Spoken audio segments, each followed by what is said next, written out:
Audiobook Pai Rico, Pai Pobre. Compartilhe o vídeo. Deixe seu comentário e se estiver gostando lembre-se de deixar o like para ajudar o canal a crescer. Capítulo 1. Pai Rico, Pai Pobre. Por Robert Kiyosaki. Tive dois pais, um rico e outro pobre. Um era muito instruído e inteligente, tinha o PhD. E fizeram curso universitário de graduação, com duração de 4 anos, em menos de 2. Foi então para a Universidade de Stanford, para a Universidade de Chicago e para a Northwestern University, sempre com bolsa de estudos. O outro pai nunca concluiu o 2º grau. Ambos foram homens bem-sucedidos em suas carreiras e trabalharam arduamente durante toda a vida. Ambos auferiam rendas consideráveis. Contudo, um sempre enfrentou dificuldades financeiras. O outro se tornou o homem mais rico do Havaí. Um morreu deixando milhões de dólares para sua família, para instituições de caridade e para a sua igreja. O outro deixou contas a pagar. Ambos eram homens fortes, carismáticos e influentes. Ambos me ofereceram conselhos, mas não aconselharam as mesmas coisas. Ambos acreditavam firmemente na instrução, mas não sugeriram os mesmos estudos. Se eu tivesse tido um único pai, teria tido que aceitar ou rejeitar seus conselhos. Tendo dois, tive a escolha entre pontos de vista contrastantes, a visão de um homem rico e a visão de um homem pobre. Em vez de aceitar ou rejeitar simplesmente um desses pontos de vista, me descobri pensando mais, comparando-os e escolhendo por mim mesmo. O problema é que o homem rico ainda não era rico e o homem pobre ainda não era pobre. Ambos estavam no início de suas carreiras e lutavam por dinheiro e família. Mas eles tinham ideias muito diferentes sobre o dinheiro. Por exemplo, um dos pais dizia: o amor ao dinheiro é a raiz de todo o mal. O outro: a falta de dinheiro é a raiz de todo o mal. Quando garoto, a influência de dois pais, ambos homens fortes, era uma situação complicada. Eu queria ser um bom filho e ouvia, mas os dois pais não falavam a mesma língua. O contraste entre suas ideias, especialmente no que se referia ao dinheiro, era tão extremo que eu ficava curioso e intrigado. Comecei a pensar profundamente sobre o que cada um deles dizia. Muito do meu tempo era gasto refletindo, fazendo-me perguntas como por que ele fala isso, a respeito das afirmações dos pais. Teria sido muito mais simples falar sim, ele está certo. Concordo com isso. Ou simplesmente rejeitar o ponto de vista dizendo, o velho não sabe do que está falando. Porém, tendo dois pais que eu amava, fui forçado a pensar e a escolher um dos caminhos por mim mesmo. Esse processo de escolher por mim mesmo se mostrou muito valioso no longo prazo. Não se tratou simplesmente da aceitação ou da rejeição de um único ponto de vista. Uma das razões pelas quais os ricos ficam mais ricos, os pobres, mais pobres e a classe média luta com as dívidas é que o assunto dinheiro não é ensinado nem em casa nem na escola. Muitos de nós aprendemos sobre o dinheiro com nossos pais. O que pode dizer um pai pobre a respeito do dinheiro para seu filho? Ele diz simplesmente, fique na escola e estude muito. O filho pode se formar com ótimas notas, mas com uma programação financeira e uma mentalidade de pessoa pobre. Isso foi aprendido pelo filho em sua tenra idade. O dinheiro não é ensinado nas escolas. As escolas se concentram nas habilidades acadêmicas e profissionais, mas não nas habilidades financeiras. Isso explica por que médicos, gerentes de banco e contadores inteligentes que tiveram ótimas notas quando estudantes terão problemas financeiros durante toda a sua vida. Nossa impressionante dívida nacional se deve em boa medida a políticos e funcionários públicos muito instruídos que tomam decisões financeiras com pouco ou nenhum treinamento na área do dinheiro. Muitas vezes penso no novo milênio e imagino o que acontecerá quando houver milhões de pessoas precisando de assistência financeira e médica. Eles se tornarão dependentes do apoio financeiro de suas famílias ou do governo. O que acontecerá quando o Medicare e a Seguridade Social ficarem sem dinheiro? Como uma nação sobreviverá se ensinar sobre dinheiro continuar sendo tarefa dos pais, cuja maioria será ou já é pobre? Como tive 2 pais a me influenciar, aprendi com ambos. Tive que refletir sobre os conselhos de cada um deles e ao fazê-lo percebi o poder e o impacto dos nossos pensamentos sobre nossa própria vida. Por exemplo, um pai costumava falar: não dá para comprar isso. O outro proibia o uso dessas palavras. Insistia em que eu falasse: o que posso fazer para comprar isso? Num caso temos uma afirmação, no outro uma pergunta. Um deixa vocês em alternativa, o outro obriga você a refletir. Meu pai, que logo ficaria rico, explicava que ao falar automaticamente, não dá para comprar isso, seu cérebro para de trabalhar. Ao perguntar, o que posso fazer para comprar isso, você põe seu cérebro trabalhando. Ele não estava dizendo que comprasse tudo o que desejasse. Ele incentivava fanaticamente que exercitasse minha mente, o computador mais poderoso do mundo. Meu cérebro fica mais forte a cada dia porque eu exercito.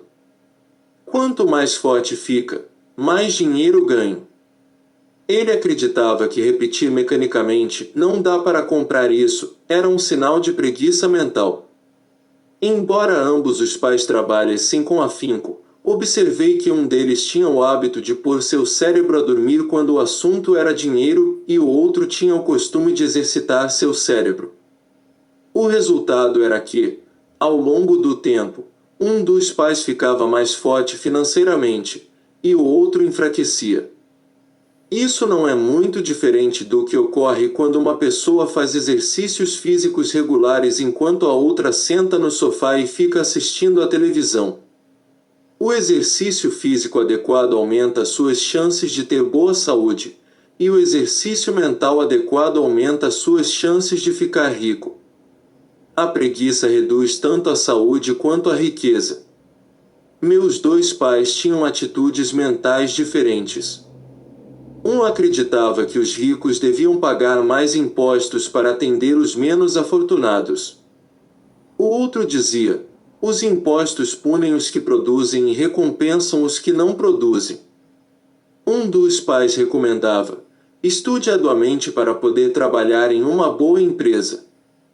O outro falava: estude arduamente para poder comprar uma boa empresa. Um dos pais dizia: não sou rico porque tenho filhos. O outro: tenho que ser rico por causa de vocês, meus filhos. Um incentivava as conversas sobre dinheiro e negócios na hora do jantar. O outro proibia que se falasse do assunto durante as refeições. Um dizia: em questões de dinheiro seja cuidadoso, não se arrisque. O outro: aprenda a administrar o risco. Um recomendava: nossa casa é nosso maior investimento e nosso maior patrimônio. O outro: minha casa é uma dívida e se sua casa for seu maior investimento, você terá problemas. Ambos os pais pagavam suas contas no prazo, mas um deles pagava suas contas em primeiro lugar enquanto o outro as deixava para a última hora. Um deles acreditava que a empresa ou o governo deveria cuidar de você e de suas necessidades. Estava sempre preocupado com aumentos salariais, planos de aposentadoria, benefícios médicos, licenças de saúde, férias e outros benefícios.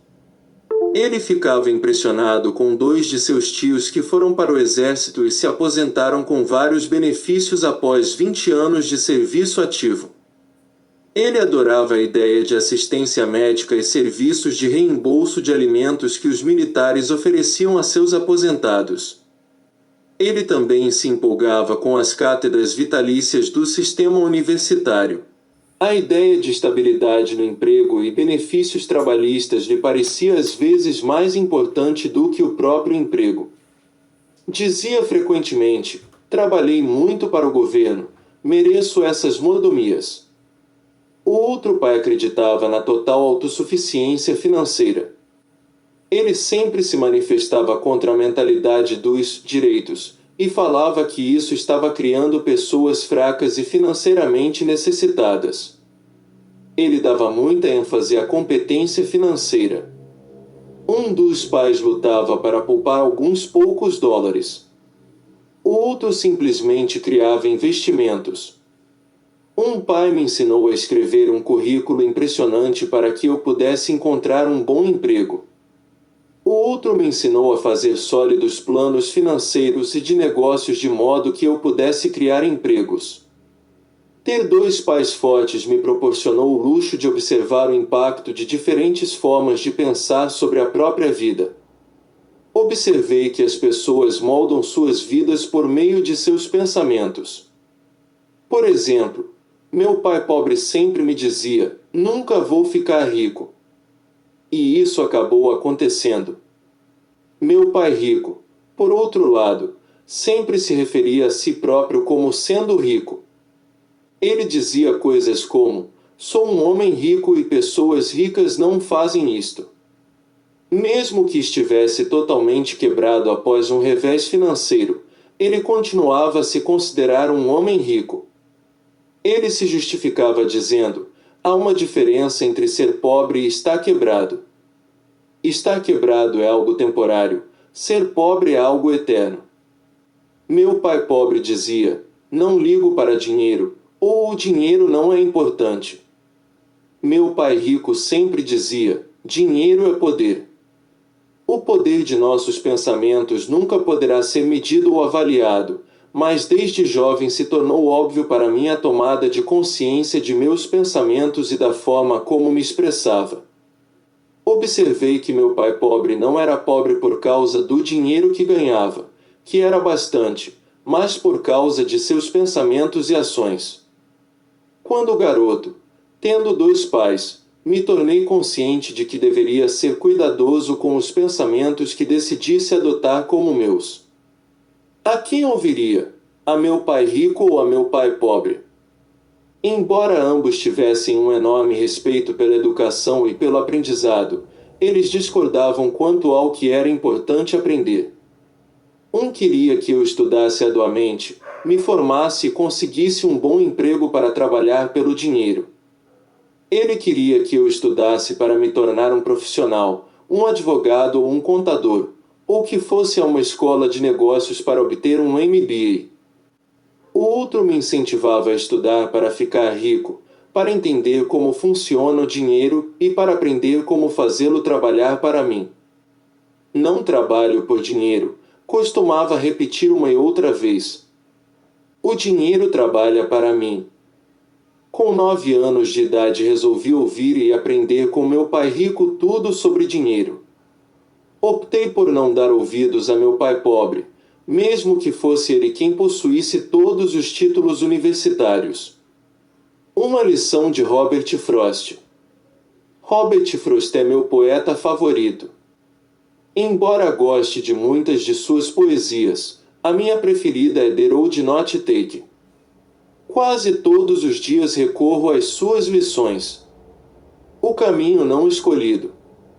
Num bosque amarelo 2 caminhos se separavam, e lamentando não poder seguir os dois, e sendo apenas um viajante, fiquei muito tempo parado, e olhei para um deles tão distante quanto pude até que se perdia na mata. Então segui o outro, como sendo mais merecedor, e vendo talvez melhor direito, porque coberto de mato e querendo uso embora os que por lá passaram, os tenham realmente percorrido de igual forma, e ambos ficaram essa manhã com folhas que passo nenhum pisou. Guardei o primeiro para outro dia. Embora sabendo como um caminho leva para longe, Dúvidas se é que algum dia voltasse novamente. Direi isto suspirando em algum lugar, daqui a muito e muito tempo. Dois caminhos se separaram em um bosque e eu escolhi o menos percorrido, e isso fez toda a diferença. Robert Frost, 1916. E isso fez toda a diferença. No correr dos anos pensei muitas vezes no poema de Robert Frost. Ao escolher não dar atenção aos conselhos e atitudes quanto a dinheiro de meu pai muito instruído, tomei uma decisão dolorosa, mas foi uma decisão que determinou o resto de minha vida. Como a decisão de quanto a quem dar ouvidos, teve início minha educação sobre dinheiro. Meu pai rico me deu lições ao longo de um período de 30 anos, até que cheguei aos 39 anos de idade. Suas lições pararam quando ele percebeu que eu conhecia e entendia plenamente o que ele estava tentando martelar na minha cabeça, às vezes, bastante dura. O dinheiro é uma forma de poder. Mais poderosa ainda, entretanto, é a instrução financeira. O dinheiro vem e vai, mas se você tiver sido educado quanto ao funcionamento do dinheiro, você adquire poder sobre ele e pode começar a construir riqueza. O motivo pelo qual o simples pensamento positivo não funciona é porque a maioria das pessoas foi à escola e nunca aprendeu como o dinheiro funciona, e assim passam suas vidas trabalhando pelo dinheiro. Como comecei com apenas 9 anos, as lições que meu pai rico me ensinou foram simples. E quando tudo foi dito e tudo foi feito, encontramos apenas 6 lições, repetidas ao longo de 30 anos. Este livro trata dessas 6 lições, expostas da maneira mais simples possível, da forma como meu pai rico as passou para mim. Estas lições não pretendem ser respostas e sim marcos.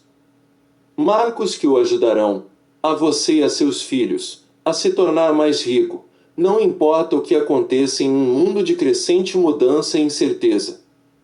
Lição L. Os ricos não trabalham pelo dinheiro. Lição 2. Para que alfabetização financeira? Lição 3. Cuide de seus negócios. Lição 4. A história dos impostos e o poder da sociedade anônima. Lição 5. Os ricos inventam dinheiro. Lição 6. Trabalhe para aprender, não trabalhe pelo dinheiro.